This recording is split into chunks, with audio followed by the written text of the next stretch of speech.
Alfred North Whitehead proposed in Process and Reality that consciousness is an abstraction produced by both mental and material aspects that he called occasions of experience. To Whitehead, consciousness represents a multifaceted and unique type of neural processing that promotes problem solving and is a fundamental aspect of the universe.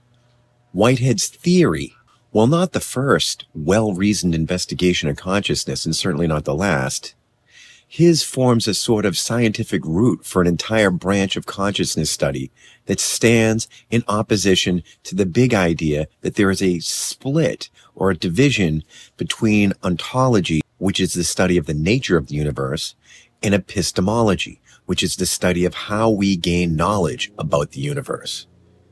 Much of the theorizing in consciousness seems to be ever more advanced iterations of unifying or separating these foundational approaches to understanding what actually is, with ontology looking at the physics of the universe and epistemology looking at the neuropsychology and how what knowledge is constructed. This philosophical conflict led Descartes to propose Cartesian dualism, or that idea that consciousness and matter are fundamentally opposed things whose differences can never be resolved. However, this bifurcation or division of an idea into two subdivisions that are opposed is a reoccurring feature of the way we think about most phenomena. This sort of suggests that it's a feature of processing rather than an intrinsic quality of matter in the universe.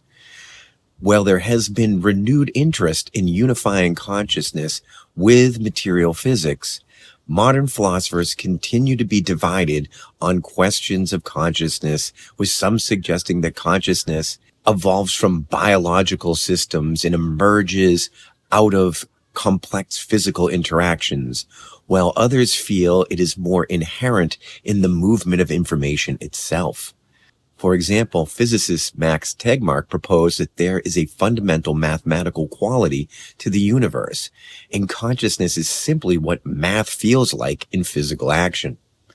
This purely mathematical approach to the problem of consciousness has grown out of earlier theoretical work by Giulio Tononi, who proposed the integrated information theory of consciousness. This theory argues that consciousness is a fundamental property of the universe and that it can be quantified by a certain quantity he defined as phi.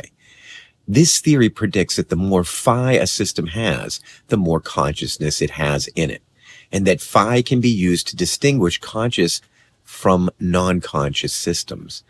This theory, like most of the theories on the nature of consciousness, has some pretty strong critics.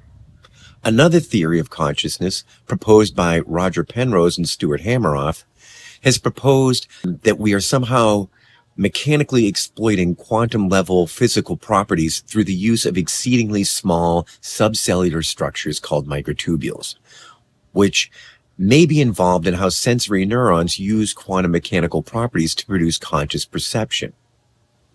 Along with being ubiquitous in neurons, microtubules form the cilious structure that are at the base of all classes of sensory receptors.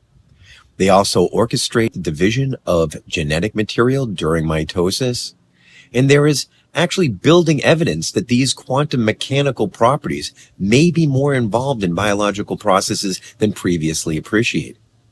Though much of the evidence for biological exploitation of quantum physics comes from the study of plants and animals, there is some evidence of possible quantum processes being involved in the sensory systems of humans.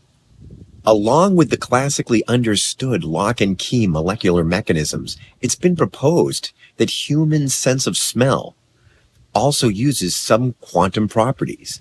Palmer in 2013 found that humans could smell the difference between hydrogen with one neutron and hydrogen with two neutrons that is sometimes called deuteronium. These two compounds fit into the same lock and key receptor of the nose, but because of the quantum vibrational differences between the two substances caused by the difference of a single neutron, the sensation that is perceived is perceived as distinguishably different smells. As more is understood about the role of quantum mechanics on problems in cellular biology and how macro-scale biological organisms can actually use these physical properties that only exist at exceedingly small quantum-level physical scales, then there might be much more that we have to say about its involvement in our own conscious cognitive processes.